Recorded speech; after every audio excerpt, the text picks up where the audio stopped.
Aleluia. Paz do Senhor, igreja. Amém. Podem sentar. É uma alegria mais uma vez estar aqui. Eu chego aqui, eu já fico à vontade. Amém. Como quando eu estou na minha congregação. É uma bênção poder mais uma vez compartilhar a palavra do Senhor com vocês. Quero agradecer desde já a Noemi, a liderança das mulheres, ao pastor, que me confiam mais uma vez o altar do Senhor para ministrar a sua palavra, aquilo que o Senhor quer falar conosco, que Ele já determinou para os nossos corações. Quero deixar aqui também um abraço da minha igreja, do meu pastor. Eu vim aqui, meu esposo me deixou, mas voltou porque ele está servindo lá, com os meus filhos. Mas estamos muito alegres e felizes de mais uma vez, estarmos aqui comemorando aquilo que o Senhor tem feito, porque mais um ano o Senhor tem sustentado essas mulheres abençoadas na presença do Senhor. Abra sua Bíblia no livro de João, no capítulo 15. Nós vamos iniciar hoje a ministração da palavra nesse texto, que é o tema principal do Congresso das Mulheres. João, capítulo 15.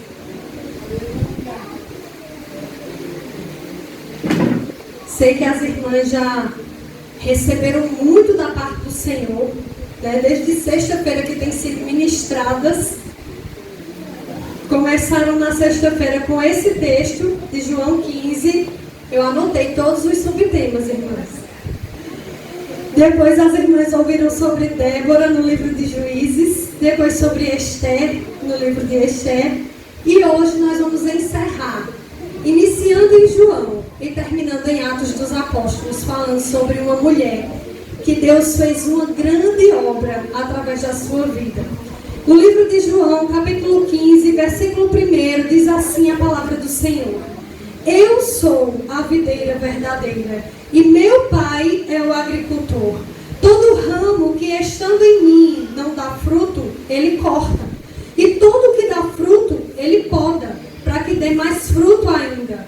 Vocês já estão limpos pela palavra que vos tenho falado. Permaneçam em mim e eu permanecerei em vocês. Nenhum ramo pode dar fruto por si mesmo, se não permanecer na videira. Vocês também não podem dar fruto se não permanecerem em mim.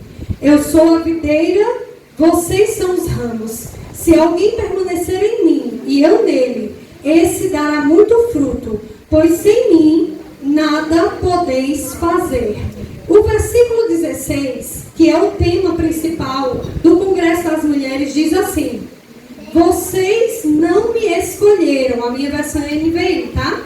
Vocês não me escolheram, mas eu os escolhi para irem e darem fruto, fruto que permaneça, a fim de que o Pai conceda a vocês o que pedirem em meu nome. Amém? Texto bastante conhecido da Igreja do Senhor, capítulo 15 de João, mas que tem uma aplicação para as nossas vidas nessa noite. O apóstolo João, quando escreve o Evangelho, ele vai aqui, nesses últimos capítulos, começar a descrever alguns eventos em que o Senhor Jesus estava realizando já próximo da sua crucificação. E quando nós chegamos aqui no capítulo 15, é interessante a gente perceber que essa é a última expressão de Jesus como o próprio Deus, porque ele já havia se revelado várias vezes como eu sou. Durante o ministério de Jesus, Jesus várias vezes já tinha se revelado como eu sou. No Antigo Testamento, quem ouviu isso foi Moisés. Quando foi chamado por Deus, no meio daquela sarça ardente, Deus fala com Moisés e diz que ele vai libertar o povo de Israel. E ali, Moisés diz assim: mas Deus, quando eu chegar lá e eles perguntarem para mim, quem foi que enviou você? O que é que eu vou dizer para eles? E Deus disse assim: diga a eles que o eu sou o enviou. Eu sou quem? Deus estava dizendo a Moisés naquele dia que ele seria tudo que o povo de Israel Israel ia precisar. Tudo. Deus ia ser todo o livramento. Deus ia ser coluna de fogo, coluna de nuvem. Deus ia ser maná. Deus ia ser mar aberto. Tudo aquilo que o povo precisava, Deus ia ser. Quando Jesus se revela, o próprio Deus encarnado. Agora, ele também vai dizer, eu sou. E várias vezes Jesus disse isso. E eu anotei aqui para dizer para você. Jesus, ele disse, eu sou o pão da vida. Quando ele multiplica os pães, e depois a multidão começa a segui-lo, porque queria que ele continuasse multiplicando pães, ele naquele dia diz assim, eu sei por que vocês estão me seguindo. Vocês estão me seguindo por causa da multiplicação dos pães. Mas eu quero dizer uma coisa para vocês. Eu sou o pão da vida. Aleluia. Aquele que comer de mim nunca mais terá fome. E ele também disse, eu sou a água da vida. Aquele que de mim beber nunca mais terá sede. Jesus também disse, eu sou a luz do mundo. Jesus disse, eu sou a porta. Ele disse, eu sou o bom pastor. Jesus disse assim, eu sou a ressurreição e a vida. Ele disse isso quando Marta estava lá e disse, Senhor, se o Senhor estivesse aqui, meu irmão não teria morrido. Ele disse, Marta, eu sou a ressurreição e a vida. Aleluia. E ele disse o quê? No capítulo 14, vizinho ao que nós lemos, Jesus diz, eu sou o caminho, a verdade e a vida. E ninguém vem ao Pai a não ser por mim. E aí, quando Jesus sai daquele lugar, porque o último versículo do capítulo 14 vai dizer isso, que Jesus ele sai de onde eles estavam para seguir. E aí, nesse momento, Jesus começa a ensinar. E ele vai dizer a última coisa sobre quem ele é. E ele disse assim, eu sou a videira verdadeira. E o meu pai é o agricultor. E é interessante nós vermos isso. Por quê? Porque no Antigo Testamento, a videira representava o povo de Israel. Vários textos do Antigo Testamento, o povo de Israel vai ser representado pela videira. Um deles eu separei, não lerei, mas vou deixar a referência com você. Isaías no capítulo 51. Que é um texto muito conhecido, quando o próprio Deus, usando o profeta Isaías, ele vai dizer assim, que ele tinha uma videira, que ele adubou aquela videira, ele deu todas as condições necessárias para aquela videira frutificar, mas aquela videira, em vez de dar uvas boas, só deu uvas bravas. E Jesus, o próprio Deus estava falando sobre Israel, mas agora Jesus está dizendo assim, a videira verdadeira sou eu. E aí ele vai dizer no texto que nós lemos, nós vimos que ele disse assim, vocês são os ramos dessa videira. Se você já viu uma videira, não sei aqui se alguém viu, a videira não é uma árvore que é grande, é uma fina, ela é muito tenra, ela é muito leve, ela precisa de um suporte para que os seus ramos eles possam se espalhar. Mas o tronco principal é quem manda toda a seiva necessária para que todos os ramos possam frutificar. E existe, eu pesquisando e estudando, eu vi que existe uma videira que é muito antiga e ela tem essa propriedade. As videiras, elas são árvores que elas duram muitos anos, apesar de serem tão frágeis, aparentemente. Mas essa videira especificamente, ela cresceu tanto que ela tomou muitos metros do local. Então os seus ramos se espalharam, mas ainda assim, tanto os ramos que estão perto do tronco principal, como aqueles que estão mais afastados, são capazes de dar fruto, porque recebem daquela fonte, da mesma fonte. Porém, o que é que acontece? À medida que a videira ela começa a crescer, e os seus ramos começam a se estender, outros ramos vão nascendo, que não saem do tronco principal, porém saem dos próprios ramos. E eu estou dizendo isso para você porque eu acho interessante que Jesus ele diz assim, eu sou a videira verdadeira, meu pai, o próprio Deus, é o agricultor. Aí ele diz, todo ramo que estando em mim não der fruto, ele corta. Mas todo ramo ramo que estando em mim der fruto, ele poda.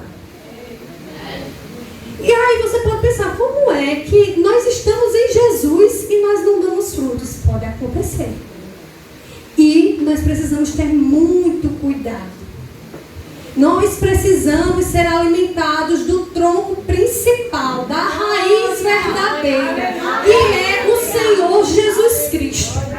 Nós não podemos ser alimentados e nem receber nada de nenhum outro lugar que não seja do Senhor. E nós recebemos do Senhor através da sua palavra, que é a verdade.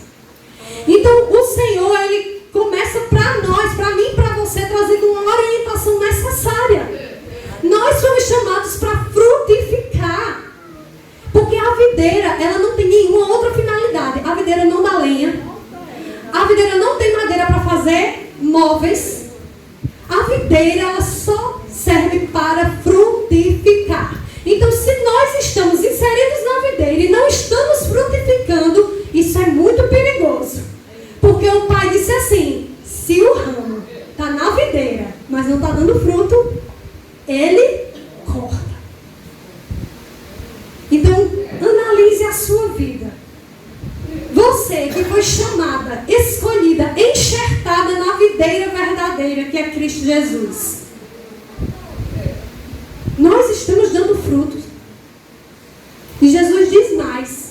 Ele diz, olha, vocês foram chamados para dar frutos e esse fruto tem que permanecer. Não é só dar o fruto, esse fruto tem que permanecer. Nós fomos escolhidas. Ele disse isso. Não são as minhas palavras, são as palavras do próprio Cristo. Ele disse, eu vos escolhi. Nós somos escolhidas. Você já imaginou quão grande privilégio nós temos? Você está aqui hoje nesse lugar porque o próprio Deus te escolheu. Te chamou, te separou, te limpou. Nenhum de nós somos merecedores da graça de Deus, mas ela nos alcança e por isso nós estamos aqui hoje. Aleluia. Mas chamados por Deus, escolhidos por Ele, separados por Ele, precisamos também agora, já que recebemos tanto, temos que agora também entregar. O que é que o ramo entrega? Fruto. O ramo entrega fruto. E nós vamos entender isso de maneira prática na nossa vida nessa noite. Porque aqui no capítulo 15 de João, Jesus ele vai dizer que o pai, como agricultor, o que é que o agricultor faz, querido? O agricultor, ele cuida, ele aduba, ele afofa a terra, ele prepara todas as coisas, ele dá todas as condições necessárias para que a planta ela possa produzir. Então, se ele dá as condições necessárias, ele está esperando. Ele está esperando. Deus está esperando o seu fruto. Deus está esperando o meu fruto. Ele limpa e ele poda aqueles que produzem fruto. E eu não sei se você já viu uma poda, né? Mas às vezes na poda é necessário cortar algumas partes, limpar, tirar aquelas folhinhas secas, sabe? Tem que fazer uma limpeza necessária que na nossa vida, quando o agricultor, o pai, começa a nos podar, às vezes dói, às vezes a gente sente ali, mas Deus está limpando, sabe por quê? Porque se você está produzindo, você vai produzir mais fruto ainda. Porque foi para isso que você foi chamada. Para produzir frutos para o nosso Deus. Então o propósito da videira é esse. E eu achei interessante, anotei aqui a fala de um grande homem de Deus. E ele disse o seguinte: os frutos que Jesus fala aqui no capítulo 15 de João. Sabe que frutos são esses? São os bons motivos, os desejos, as disposições, a palavra e a obra, tudo que nós fazemos, que tem origem na fé, em harmonia com a palavra de Deus e que é feito para a glória de Deus. Aleluia. Para a glória de Deus. Então, nós Senhor seja glorificado. Porque uma coisa que o Senhor ministrou muito forte no meu coração em um tempo atrás. Deus disse a mim que o reino de Deus não carrega o nome de ninguém. O reino de Deus só carrega o nome do próprio Deus. Nós somos apenas vasos de barro. A excelência do poder é do Senhor. A graça, a unção, a sabedoria, a ousadia, o entendimento, tudo vem dele e volta para ele. Então, mesmo que você possa olhar pessoas e que você disse assim, meu Deus, que pessoa abençoada, que presença de Deus, glória a Deus, quero aqui louvar a Deus, porque na última vez que eu vim, Débora estava aqui e louvou ao Senhor, fui ricamente abençoada, ministrada através da vida de Débora, e hoje, glória a Deus, ela estava aqui novamente. Mas Débora é uma bênção, uma mulher de Deus, você sente a presença do Senhor, mas tudo que sai de Débora vem de Deus e volta para o próprio Deus, e assim é na minha vida e na sua vida também. E aí eu quero falar com você, porque eu recebi um tema principal, que foi João capítulo 15, mas a gente também vai trabalhar um subtema, porque vocês estão vendo várias mulheres, vocês viram Débora, a juíza, que é extraordinário o que Deus fez na vida daquela mulher em um tempo em que as mulheres não podiam exercer aquela função. Mas quando Deus quer, meu querido, não tem quem impeça. Vocês ouviram falar sobre Esther, e hoje você vai ouvir falar sobre uma mulher que não teve esse destaque social, porque Débora foi juíza, Esther foi rainha, mas essa mulher foi uma costureira, e Deus usou a vida dela de maneira tremenda. Abra sua Bíblia no livro de Atos dos Apóstolos. Atos dos Apóstolos, capítulo 9.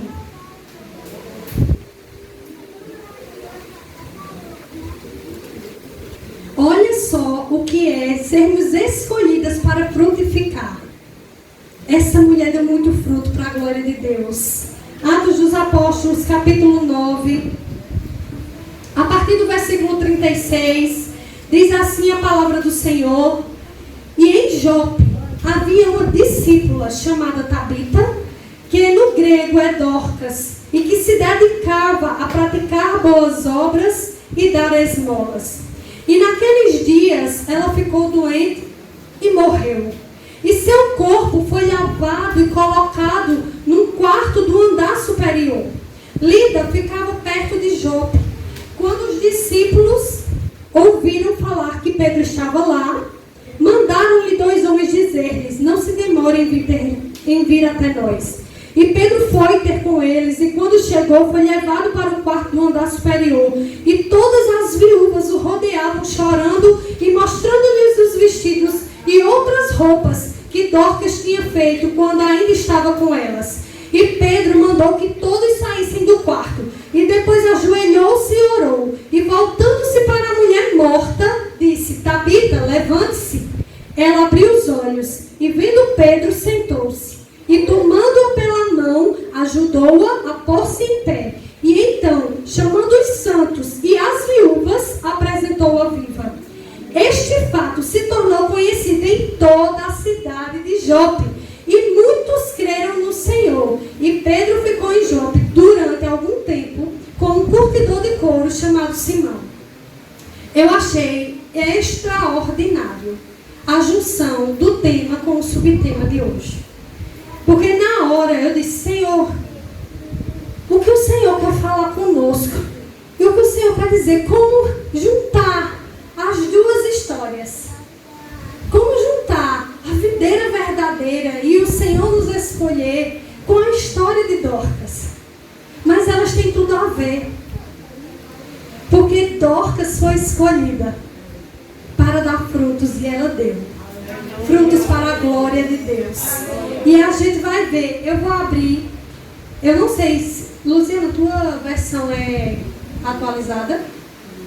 Não. Alguém com a versão atualizada, por favor, se possível, por gentileza, me ceda, porque eu gostaria de ler aqui só alguns versículos, porque como a minha Bíblia é NVI, ela é diferente. Deixa eu ver aqui, se eu acho.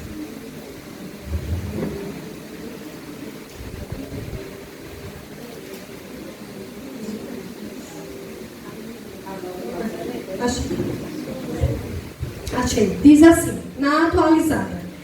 Eu quis trazer essa versão porque eu achei muito extraordinário como Lucas descreveu Dorcas, que na minha versão NVI não diz da mesma maneira. Lucas, ele disse assim: havia em Jope uma discípula chamada Tabita, nome este que traduzido quer dizer Dorcas. Ela era notável pelas boas obras e esmolas que fazia. E quando eu li, eu disse, meu Deus, que coisa tão extraordinária. Primeiro porque Lucas, ele fez questão de iniciar registrando com uma palavra que não foi usada no Novo Testamento para nenhuma outra mulher a não ser Dorcas. Ele disse assim: havia em Jope uma discípula, uma aprendiz, alguém que andava nos mesmos passos do mestre. A primeira e única vez que uma mulher foi mencionada como discípula no Novo Testamento foi esta mulher. Mulheres que são escolhidas, que estão ligadas à videira verdadeira que é Jesus, são discípulas de Cristo. São discípulas, são parecidas com o mestre. Andam nos mesmos passos que o Senhor. Sabe por quê? Jesus ensinando, ele disse assim, ele disse que basta ao discípulo ser como o seu mestre e o servo como o seu Senhor. Jesus estava dizendo, olha, não queira ser maior, não queira ser melhor, não queira também ser menor. Seja igual a mim. E olhe que a régua de Jesus é alta, viu? Ser parecido com Jesus.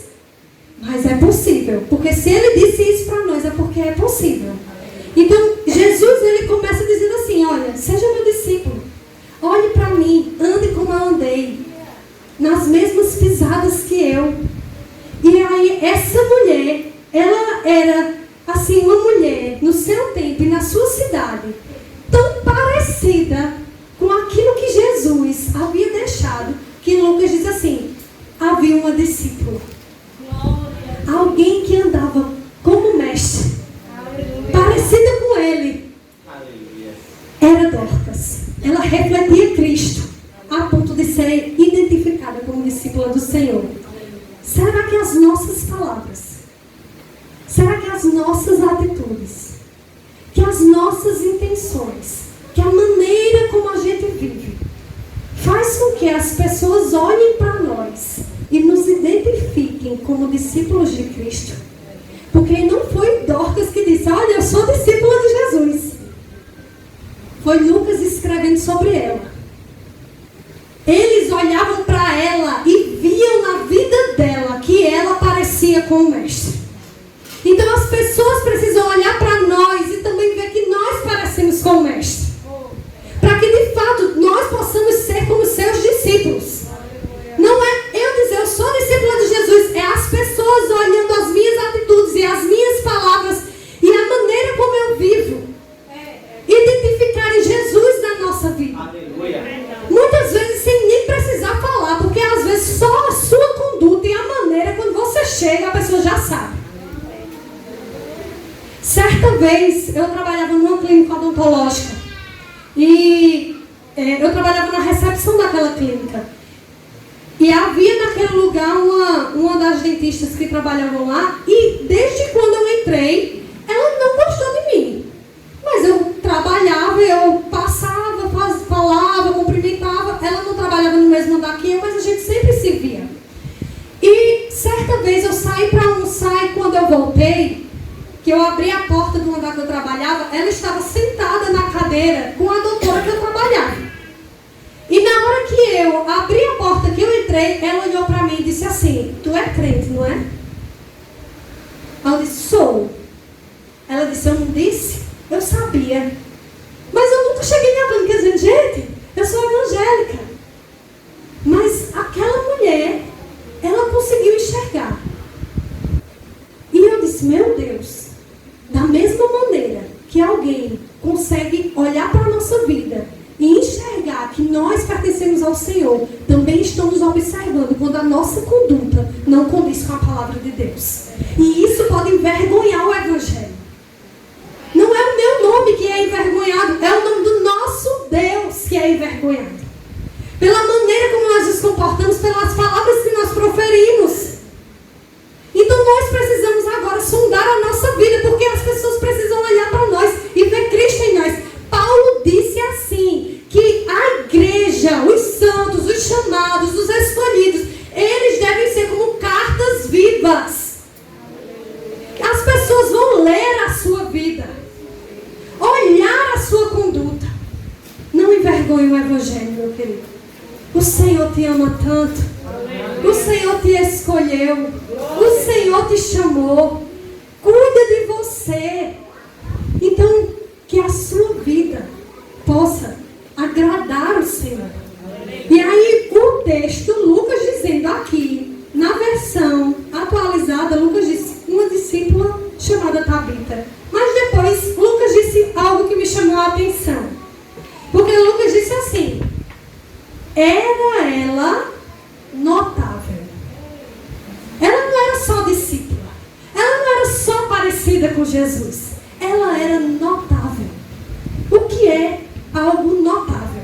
Eu anotei a definição do dicionário para dizer para você. Diz assim, notável, digno de nota, digno de atenção, que pode ser percebido, ou seja, jamais vai passar despercebido. Sempre as pessoas estão olhando e vendo.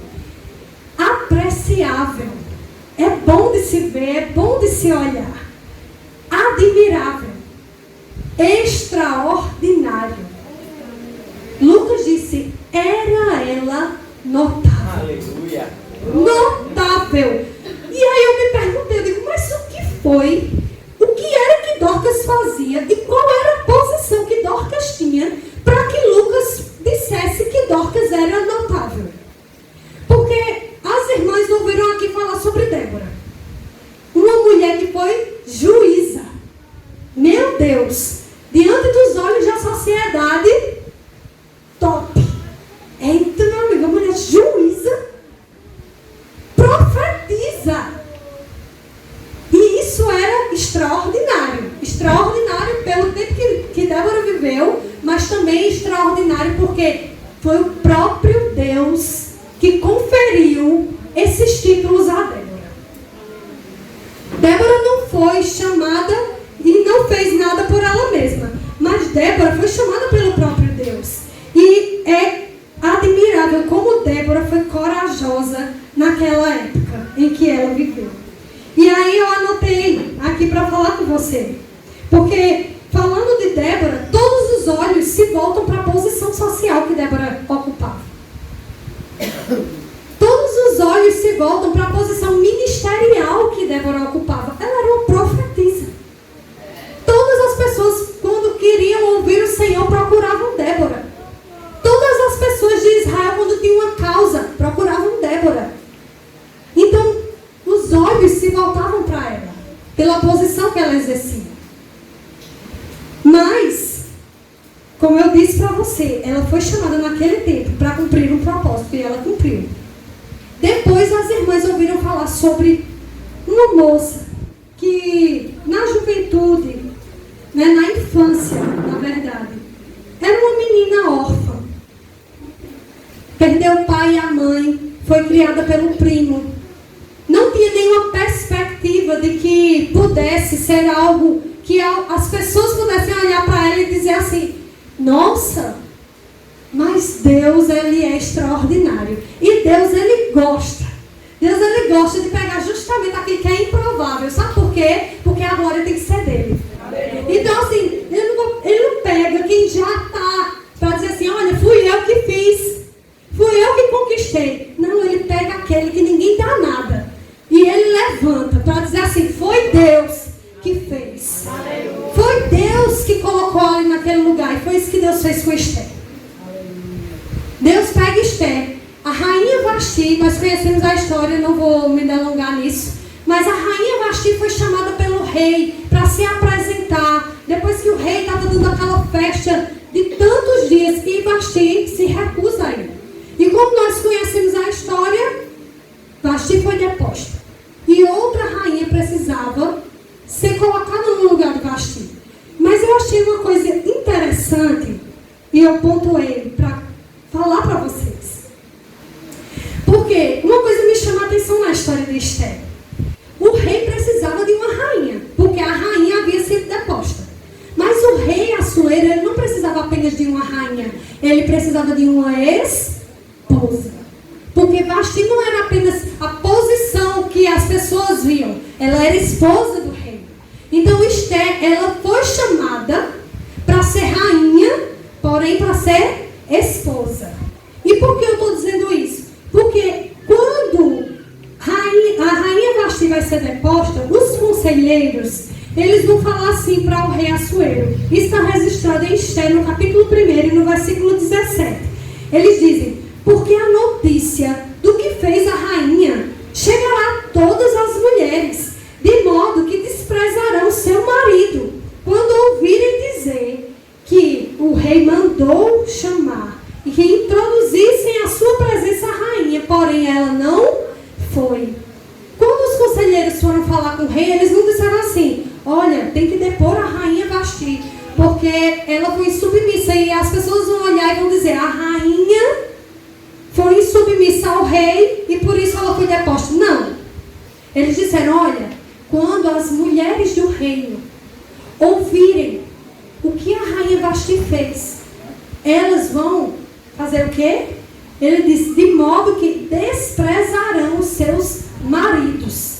Então ele não estava falando da posição de rainha, ele estava falando da posição de esposa.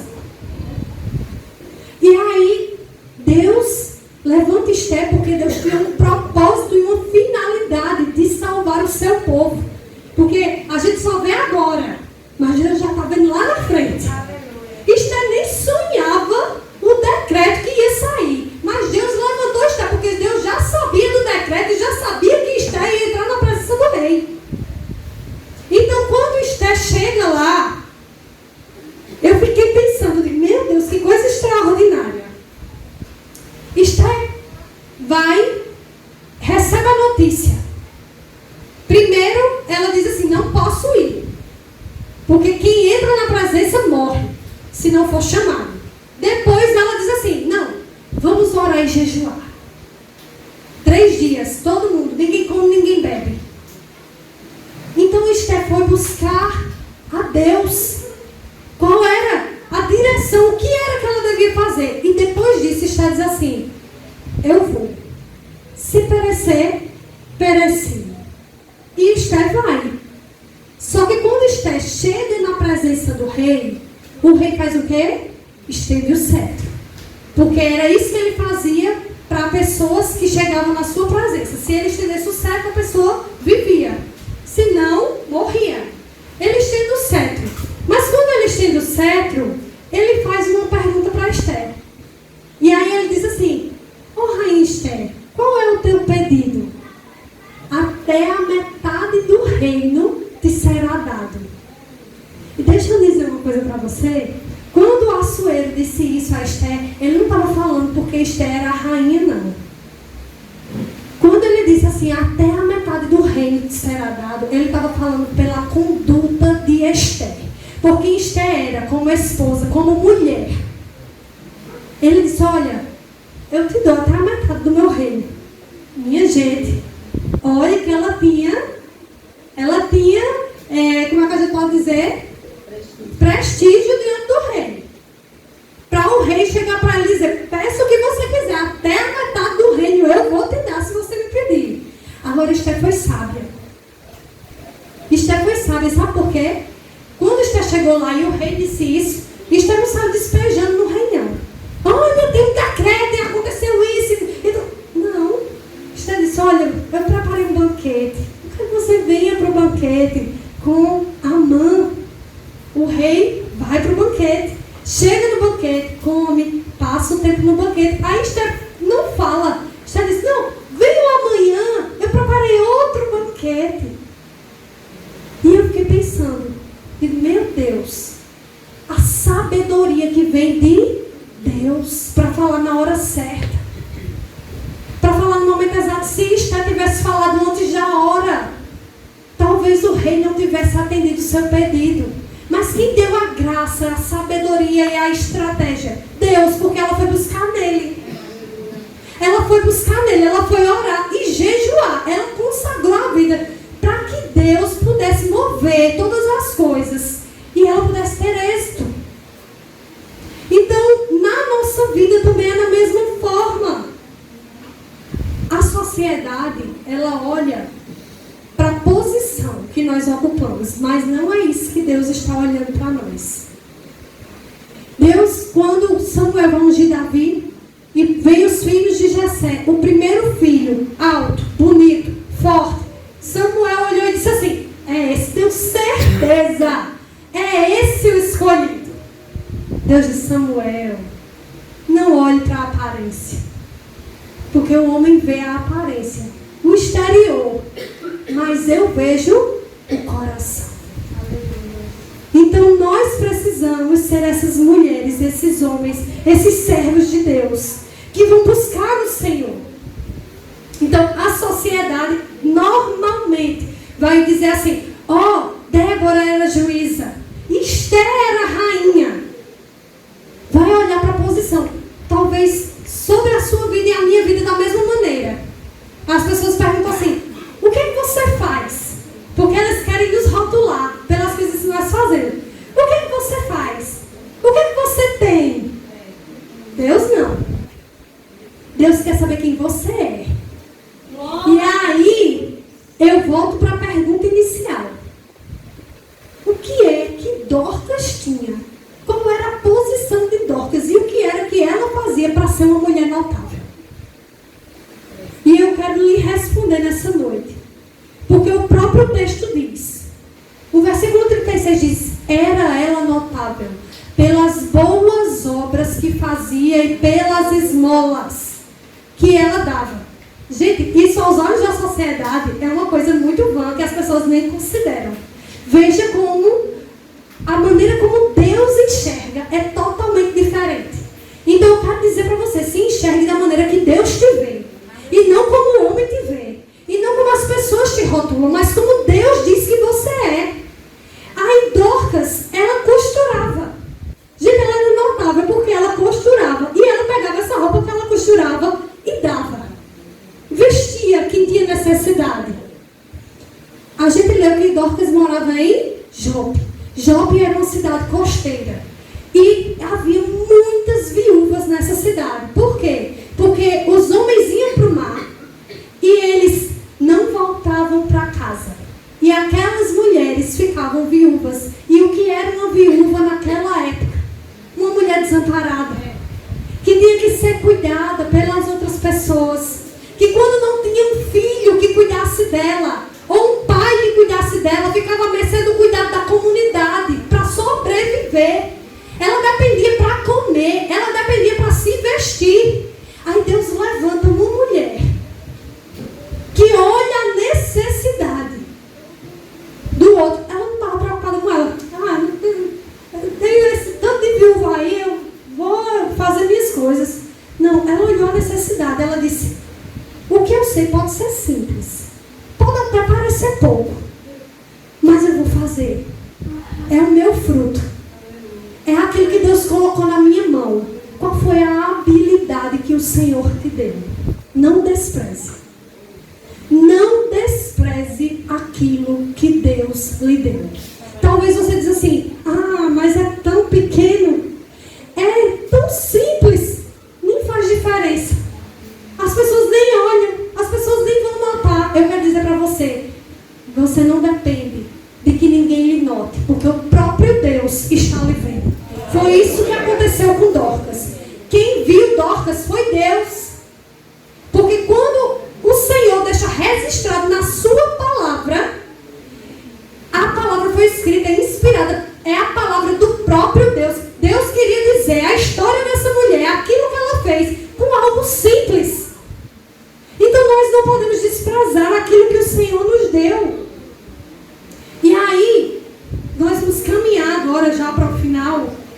dizer algo para você. A vida de Dorcas tem a ver com a nossa vida. Porque aqui nesse lugar, provavelmente, tem mulheres que estudaram, se formaram, mulheres que trabalham, que exercem posições na sociedade. Mas tem muitas mulheres aqui também que estão em casa, cuidam dos maridos, cuidam dos filhos. E todos nós, independente da posição que nós venhamos ocupar, podemos ainda assim olhar para a nossa própria vida e nos achar incapazes. E achar que aquilo que nós temos é insuficiente.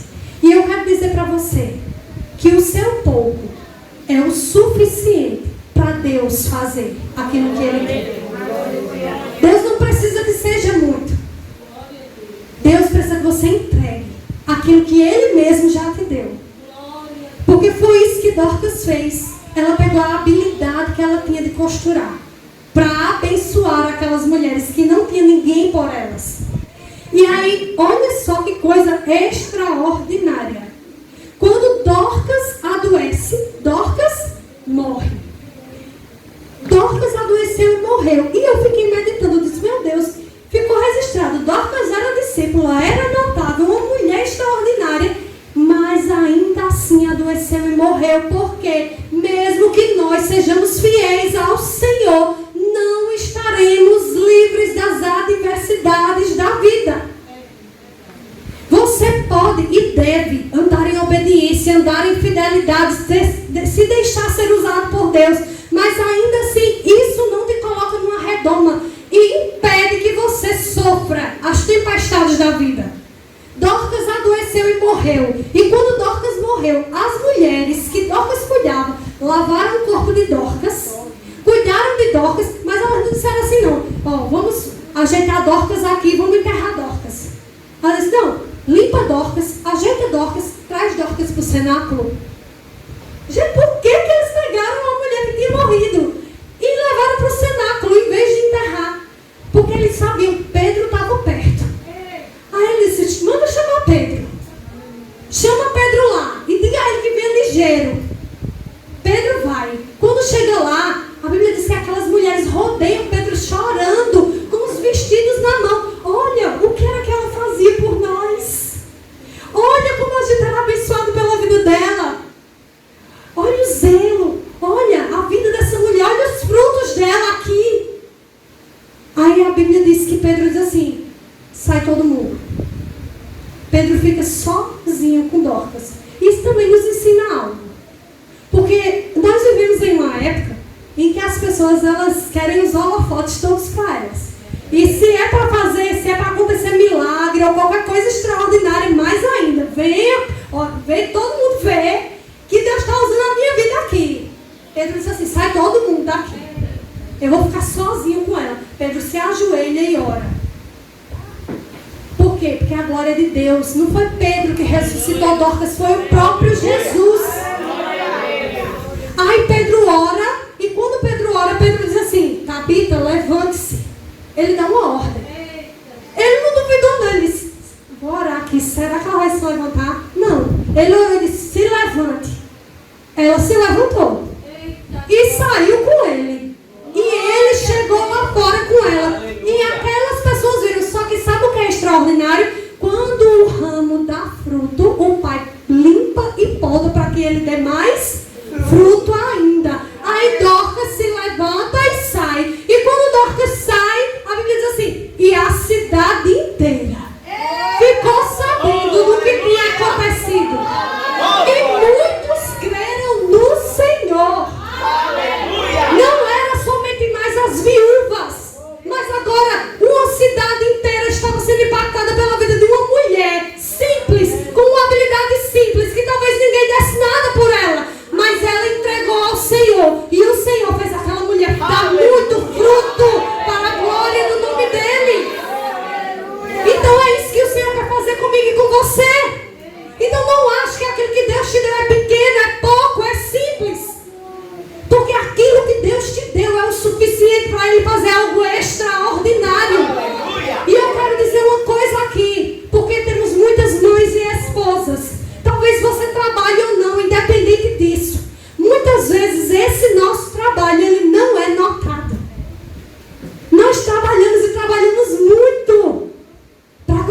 nossos maridos, para cuidar dos nossos filhos. Eles chegam em casa, a casa está limpa, a comida está feita, eles tomam banho no banheiro lavado, eles vestem uma roupa limpa, eles saem passados de casa.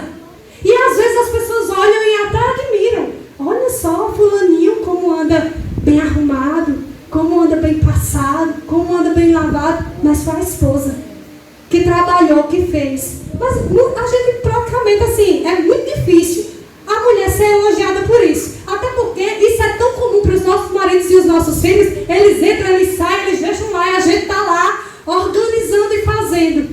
E o Senhor, Ele ministrou algo muito forte ao meu coração. Esse serviço é um serviço que pode gerar muito fruto para a glória de Deus.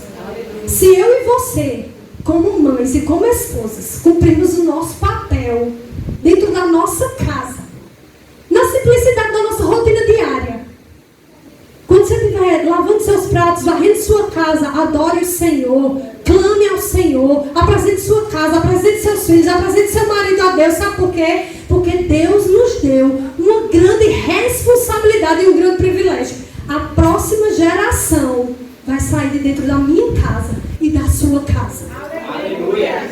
Os meus filhos e os seus filhos são aqueles que Deus vai levantar e vai usar. Porém, quem forma eles não é a escola, não é a igreja, sou eu e é você. Os nossos maridos, eles também são abençoados, e através da vida deles Deus abençoa outras pessoas. Então, cubra a vida do seu marido. Aleluia. Abençoe ele. Aleluia. Faça o serviço que o Senhor colocou na sua mão. Que talvez você diga assim: esse serviço é muito pequeno, é muito ingrato, ninguém me reconhece. Deus está lhe vendo e você vai dar frutos para a glória de Deus, e frutos que permanecem. Então, nós precisamos, como Dorcas, sermos essas mulheres, esses homens, esses servos. Porque é isso que o Senhor nos chama. Jesus chama homens e mulheres para serem seus discípulos, serem seus servos. Então, muitos creram no Senhor. O que você enxerga pouco, Deus já viu muito lá na frente. O seu pouco é suficiente. E nós precisamos deixar que o nosso Deus limpe, podre a nossa vida, para que nós possamos dar mais fruto ainda. Então, que você nessa noite possa sair com essa palavra no seu coração. Que você não deixe que essa semente caia entre os espinhos, nem entre os pedregais, nem no meio do caminho, mas que ela caia numa boa terra. Para que ela possa gerar frutos para a glória de Deus. Aquilo que você vê pouco, Deus já viu muito. Então, que o Senhor abençoe a igreja, abençoe as irmãs. Muito obrigada mais uma vez pelo convite. É uma honra, é um prazer estar aqui com vocês. Deus abençoe vocês em nome de Jesus. Amém.